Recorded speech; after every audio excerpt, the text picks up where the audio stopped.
મારી તમામ જે પણ મિત્રો જોવે છે એમને વિનંતી છે કે ગુજરાતમાં બધા એવું કહેતા હોય છે કે કોઈ પ્રકારનો બદલાવ થવાનો નથી, આ બધું જેમ હાલે એમ જ હાલે.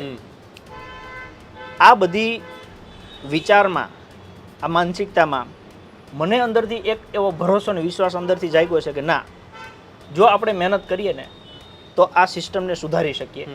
કઈ રીતે સુધારી શકીએ એની વાત હું આપના માધ્યમથી કરીશ. પોલીસ ભરતીમાં નોટિફિકેશનમાં એવું કહેવામાં આવ્યું કે 20 પ્રશ્ન ગુજરાતીના, એમાં એક્ઝેક્ટ જે લખેલા શબ્દ છે એ છે કે પ્રશ્નપત્રમાં આપવામાં આવેલા ફકરા પરથી જવાબ લખવા.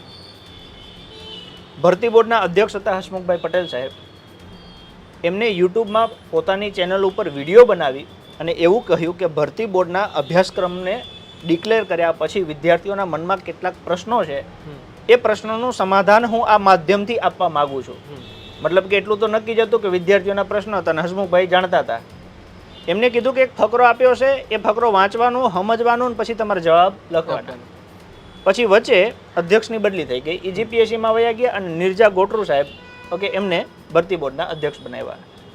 પરીક્ષા લેવાની, જ્યારે વિદ્યાર્થીના હાથમાં પેપર આવ્યું, જે અત્યારે મારી પાસે પણ છે, તો એ 20માંથી 10 પ્રશ્ન એવા હતા કે જેમાં ફકરો હતો અને નીચે પ્રશ્ન પૂછવામાં આવેલા. પણ 10 પ્રશ્ન એવા હતા કે જેમાં ફકરામાં ખાલી જગ્યા આપેલી, એમાંથી 5 પ્રશ્નમાં નીચે જોડણી પૂછી કે તમે નક્કી કરો કે જોડણી ક્યાંથી આવે છે, કઈ જોડણી સાચી છે. વાત શું હતી? ફકરા પરથી જવાબ લખવાનો. હવે ગુજરાતનો કોઈ પણ અધિકારી, મુખ્ય સચિવથી માંડીને કોઈ પણ અધિકારી જો એ ફકરા ઉપરથી એ 4 પ્રશ્ન 5 પ્રશ્નના જવાબ લખી દે, ઓકે, તો આપણે એના ગુલામ બનવા તૈયાર છીએ.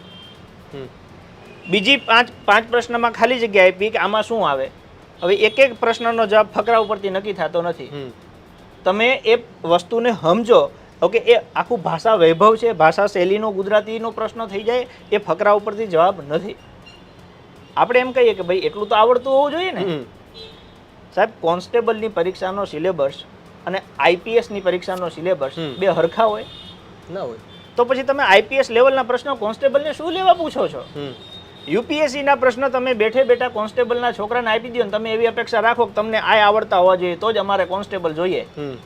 હું એવું કહું છું કે જે લોકો ભરતી બોર્ડમાં બેઠેલા છે, જે બહારથી આવે છે, ઓકે, આઈપીએસ બનીને ગુજરાતની પથારી કાંડી નાખે છે, એ લોકો આ 10 પ્રશ્નોનો જવાબ આપે. હું જો એક પ્રશ્ન એનો હાચો પડે તો જવાબ તો દૂરની વાત છે. આજે આઈપીએસઓ બેઠા છે, આ ભરતી બોર્ડનું જે સંચાલન કરે છે, એ આમાંથી 10 પ્રશ્ન ભૂલ વગર જો વાંચી દે ને, ઓકે, તોય આપણે એના ગુલામ થઈ જઈએ.